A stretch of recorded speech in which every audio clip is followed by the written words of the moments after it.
Welcome dear friends, welcome to all purpose channel. మనం TET DSC సిలబస్లో భాగంగా pedagogy సైకాలజీకి సంబంధించి విస్మృతి అనే అంశం గురించి చర్చించుకుంటున్నాం. గత వీడియోలో నేను విస్మృతి గురించి చెప్పడం జరిగింది. ఈ వీడియోలో విస్మృతి, అపసామాన్య విస్మృతులు అనే అంశం గురించి చెప్పడం జరుగుతుంది. గత వీడియోలో నేను అపసామాన్య విస్మృతుల గురించి ఇంట్రడక్షన్ ఇవ్వడం జరిగింది. ఇంకా డైరెక్ట్గా టాపిక్లో వెళితే విస్మృతి, అపసామాన్య విస్మృతులు, మొత్తం 5 రకాలైన అపసామాన్య విస్మృతుల గురించి మనం దీంట్లో చెప్పుకుంటాం. దాంట్లో మొదటిది అమ్నీషియా.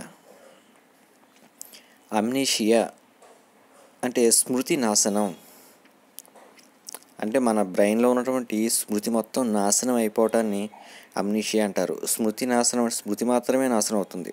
బ్రెయిన్లో ఉన్నటువంటి జ్ఞాపక శక్తి, ఆ జ్ఞాపకాల్లో ఉన్నటువంటి విషయాలన్నీ తుడిచిపెట్టుకుపోతాయి. అదే అమ్నీషియా. స్మృతి నాశనం అనేది మానసిక ఆఘాతం వల్ల, శారీరక ఆఘాతం వల్ల జరగవచ్చు. స్మృతి నాశనం అనేది మానసిక ఆఘాతం వల్లను, అలాగే శారీరక ఆఘాతం వల్ల కూడా ఇది జరగవచ్చు. అంటే ఏదైనా యాక్సిడెంట్ అయినప్పుడు తలకి తీవ్రమైన దెబ్బ తగిలిన స్మృతి నాశనం జరుగుతుంది. ఇది శారీరక ఆఘాతంగా వస్తుంది. అలాగే మానసిక ఆఘాతం, అత్యంత మానసికమైన క్షీణత జరిగినప్పుడు, మనసుకు తట్టుకోలేనటువంటి విషయాలు జరిగినప్పుడు కూడా అమ్నీషియా అనే స్థితికి వెళ్ళే అవకాశం ఉంది. ఇక రెండవది, అమ్నీషియా గురించి ఇంకా చూడండి. ఈ అమ్నీషియా అనేది దీర్ఘకాలం ఉండొచ్చు, స్వల్పకాలం కూడా ఉండొచ్చు. స్మృతి పదంలోని కొంత భాగం నాశనం అవ్వచ్చు, లేదా స్మృతి పూర్తిగా కూడా క్షీణించే అవకాశం ఉంటుంది. అమ్నీషియాలో ఈ అమ్నీషియా అనే స్థితి కొంతకాలం ఉండొచ్చు, లేదా దీర్ఘకాలం కూడా ఉండొచ్చు. అలాగే అమ్నీషియాలో స్మృతి నాశనం, స్మృతి పదంలో ఉన్నటువంటి కొంత భాగం నాశనం కావడానికి, లేదా పూర్తిగా కూడా క్షీణించడానికి కూడా అవకాశం ఉంది. ఈ అమ్నీషియా కొన్ని రకాల ఔషధాలు తీసుకోవడం ద్వారా కూడా సంభవిస్తుంది. కొన్ని రకాల ఔషధాల కారణంగా కూడా ఇది తాత్కాలికంగా ఏర్పడవచ్చు. డాక్టర్స్ ప్రిస్క్రైబ్ చేసే కొన్ని రకాల మెడిసిన్స్ కారణంగా ఇది తాత్కాలికంగా ఏర్పడే అవకాశం ఉంటుంది. ఇక రెండవది ఫ్యూగ్ కూడా ఒక అపసామాన్య విస్మృతి. దీని గురించి చూద్దాం. ఫ్యూగ్ ఒక అపసామాన్య విస్మృతి. ఒక వ్యక్తి శారీరక, మానసిక ఆఘాతం గురైనప్పుడు ఆ వ్యక్తి తన గత జీవితాన్ని మొత్తం మర్చిపోయి కొత్తగా వేరే వ్యక్తిగా జీవించడం జరుగుతుంది. అంటే వేరే ప్రదేశానికి వెళ్ళి, లేదా అదే ప్రదేశంలో ఉండి తనే కొత్త వ్యక్తిగా జీవించడం జరుగుతుంది. అదే ఫ్యూగ్. ఇది కూడా శారీరక, మానసిక ఆఘాతం కారణంగా ఏర్పడుతుంది. ఫ్యూగ్ అనేది ఒక అపసామాన్య విస్మృతి. ఒక వ్యక్తి శారీరక, మానసిక ఆఘాతం జరిగినప్పుడు ఆ వ్యక్తి గత జీవితాన్ని అంతా మర్చిపోతాడు. వేరొక ప్రదేశానికి వెళ్ళి కొత్త పేరుతో కొత్త జీవితాన్ని ప్రారంభిస్తాడు. ఇది మనం మ్యాక్సిమం సినిమాల్లో చూస్తూ ఉంటాం, ఇలాంటి ఇన్సిడెంట్స్ అన్నీ. దీన్నే ఫ్యూగ్ అని అంటారు. ఇక మూడవది శబ్ద ప్రమాణం సంబంధించిన విస్మృతి.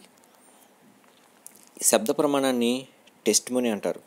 ఇది శబ్ద ప్రమాణం అనే ఈ పదం, టెస్టిమోనీ అనే ఈ పదం ఎక్కువగా న్యాయానికి సంబంధించినటువంటి విషయం. అంటే కోర్టుల్లోనూ లాయర్లు దీన్ని ఎక్కువగా ఉపయోగిస్తుంటారు.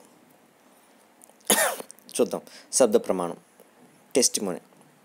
ఒకసారి చూసిన సంఘటనను ఉన్నది ఉన్నట్లుగా చెప్పటాన్ని శబ్ద ప్రమాణం అంటారు. చూడండి, చూసిన సంఘటనను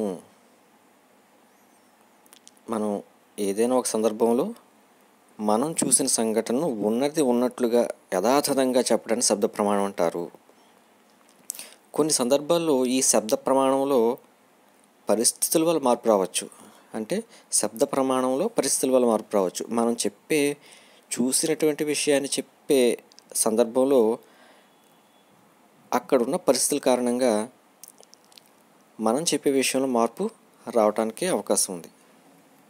శబ్ద ప్రమాణం కూడా కథనాల పునఃస్మరణ వంటిదే. కథనాల గురించి చెప్పుకున్నాం. బార్ట్లెట్ కథనాల గురించి ఎక్కువ ప్రయోగాలు చేసి వివరించాడని మనం గత వీడియోలో చెప్పుకోవడం జరిగింది. ఈ శబ్ద ప్రమాణం కథనాల పునఃస్మరణల వంటిదే, కానీ శబ్ద ప్రమాణంలో చూసిన విషయాల పునఃస్మరణ చేస్తే అదే కథనాలలో విన్న విషయాల పునఃస్మరణ జరుగుతుంది. కథనాలకి శబ్ద ప్రమాణానికి తేడా, కథనాలలో కథ విని పునఃస్మరణ చేయవలసి ఉంటుంది. శబ్ద ప్రమాణంలో చూసిన విషయాన్ని పునఃస్మరణ చేయవలసి ఉంటుంది. ఈ శబ్ద ప్రమాణం ప్రయోగాలలో ప్రయోజ్యులకు ప్రమాదాలు, దెబ్బలాటలు, వివిధ రకాలైనటువంటి కార్యక్రమాలు, అసాంఘిక కార్యక్రమాలు మొదలైనటువంటి సంఘటనలు ఉన్నటువంటి వీడియోలు చూపిస్తారు. శబ్ద ప్రమాణం మీద ప్రయోగాలు చేయాలనుకుంటే ప్రయోగం చేసే వ్యక్తికి ప్రమాదాలు జరిగిన వీడియోలని, దెబ్బలాటలు జరిగిన వీడియోలని, వివిధ కార్యక్రమాలు జరిగినటువంటి వీడియోల్ని చూపించడం జరుగుతుంది. తర్వాత వాటిని పునఃస్మరణ చేయమని అడగడం జరుగుతుంది. ఇది శబ్ద ప్రమాణంపై ప్రయోగాలు. ఒక విషయం జరిగిన తర్వాత ఆ విషయాన్ని కొంతకాలం తర్వాత చెప్పమన్నప్పుడు పరిస్థితుల్లో మార్పు వల్ల స్మృతి క్రమం సరిగా జరగకపోవచ్చు, లేదా ఆ విషయంలో కొంత భాగం మర్చిపోవచ్చు. చూడండి, ఏదైనా ఒక విషయం జరిగింది. ఆ విషయం జరిగిన కొంతకాలానికి ఆ వ్యక్తిని ఆ విషయం గురించి అడిగినప్పుడు పరిస్థితుల ప్రభావం వల్ల, అంటే అడుగుతున్న సందర్భంలో పరిస్థితుల ప్రభావం వల్ల, అక్కడ ఉన్నటువంటి వాతావరణం కారణంగా స్మృతి క్రమం సరిగ్గా జరగకపోవచ్చు. అంటే అప్పుడు జరిగిన విషయాన్ని సరిగైన క్రమంలో గుర్తు తెచ్చుకోకపోవచ్చు, లేదా ఆ విషయాన్ని కొంత భాగం మర్చిపోవచ్చు, లేదా ఆ విషయం మరొక విషయంగా చెప్పవచ్చు. అంటే శబ్ద ప్రమాణంలో మార్పు వస్తుందన్నమాట. ఉదాహరణకు, ఒక వ్యక్తి రోడ్డు మీద ఒక హత్యను చూశాడు అనుకుందాం. కొంతకాలం తర్వాత ఆ వ్యక్తిని కోర్టులో ఆ విషయం గురించి ప్రశ్నించినప్పుడు అక్కడున్న వాతావరణం కారణంగా, అక్కడున్న వాతావరణంలో వచ్చినటువంటి మార్పు కారణంగా జరిగిన విషయాన్ని ఉన్నది ఉన్నట్లుగా చెప్పలేకపోవచ్చు. దీన్ని శబ్ద ప్రమాణం యొక్క విస్మృతి అంటారు. నిజానికి శబ్ద ప్రమాణం అనేది విస్మృతి అనే అంశంలో కాకుండా వేరొక అంశంగా చెప్పుకోవడం ముఖ్యమైన విషయం. కానీ శబ్ద ప్రమాణంలో జరిగే విస్మృతి గురించి మనం విస్మృతి అనే అంశంలో చెప్పుకుంటున్నాం. ఇక 4వది డెజావు. కొన్ని సందర్భాల్లో మనం ఇప్పుడు చూస్తున్నటువంటి విషయం ఇంతకుముందు ఎప్పుడో ఎక్కడో చూసినట్లుగా భ్రమ కలుగుతుంది. దీన్నే డెజావు లేదా మిథ్యాపరిచయ భావం అంటారు. మనకి చాలా సందర్భాల్లో ఇది తటస్థపడుతూ ఉంటుంది. అరే, ఇలా ఎప్పుడో జరిగిందే అని అనుకుంటూ ఉంటాం. ఇది సన్నివేశం ఎప్పుడో జరిగింది అని మనకి భ్రమ కలుగుతుంటుంది. అదే డెజావు, మిథ్యాపరిచయ భావం. కొన్ని సందర్భాల్లో మనం ఇప్పుడు చూస్తున్నటువంటి విషయం ఇంతకుముందు ఎప్పుడో జరిగిపోయినట్టుగా మనకు భ్రమ కలుగుతుంది. దీన్నే మిథ్యాపరిచయ భావం అంటారు. ఈ డెజావు అనేది ఒక ఫ్రెంచ్ భాషా పదం. డెజావు అనేది ఫ్రెంచ్ భాషకు సంబంధించినటువంటి పదం. ఇప్పుడు చూస్తున్న విషయానికి, మనం ఇదివరకు చూసినటువంటి విషయానికి పోలికలు దగ్గరగా ఉండటం కారణంగా మనకి ఇలాంటి భ్రమలు కలుగుతుంటాయి. మనం ఇప్పుడు ప్రస్తుతం ఆ స్థితిలో ఉన్న విషయానికి, అంటే ఆ స్థితికి మనం ఇదివరకు ఎప్పుడో ఉన్నటువంటి ఆ స్థితికి పోలికలు దగ్గరగా ఉండే కారణంగానే మనకి ఇటువంటి భ్రమ కలుగుతుంది అని మనోవిజ్ఞాన శాస్త్రవేత్తలు చెప్పడం జరుగుతుంది. దీన్ని డెజావు అంటారు. ఇది ఒక ఫ్రెంచ్ భాషా పదం. ఇక జైగార్నిక్ ప్రభావం, జైగార్నిక్ ఎఫెక్ట్.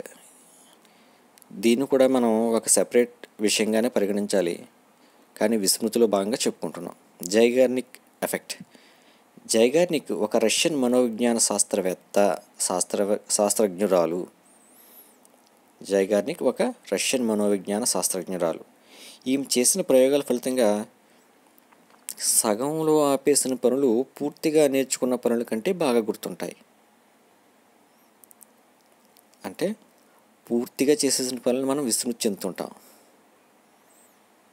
వీటితో పోల్చుకుంటే, సగంలో ఆపేసిన పనులతో పోల్చుకుంటే పూర్తిగా చేసేసిన పనులపై విస్మృతి త్వరగా వస్తుంది. జైగార్నిక్ ఎఫెక్ట్ అంటే ఈమె అనేక ప్రయోగాలు చేసి చెప్పిన విషయం ఏంటంటే, సగంలో ఆపేసిన పనులే మనకి ఎక్కువ కాలం గుర్తుంటాయి, ఎక్కువ అంశాలు గుర్తుంటాయి ఆ విషయంలో అని చెప్తుంది.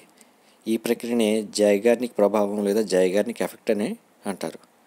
ఇది డియర్ ఫ్రెండ్స్, విస్మృతిలో సంబంధించినటువంటి అపసామాన్య విస్మృతుల గురించి కొంత ఇన్ఫర్మేషన్ మీకు ఇవ్వగలిగాను. Thank you. ఈ వీడియో కనుక మీకు నచ్చినట్లయితే please subscribe my channel, give a like. Thank you.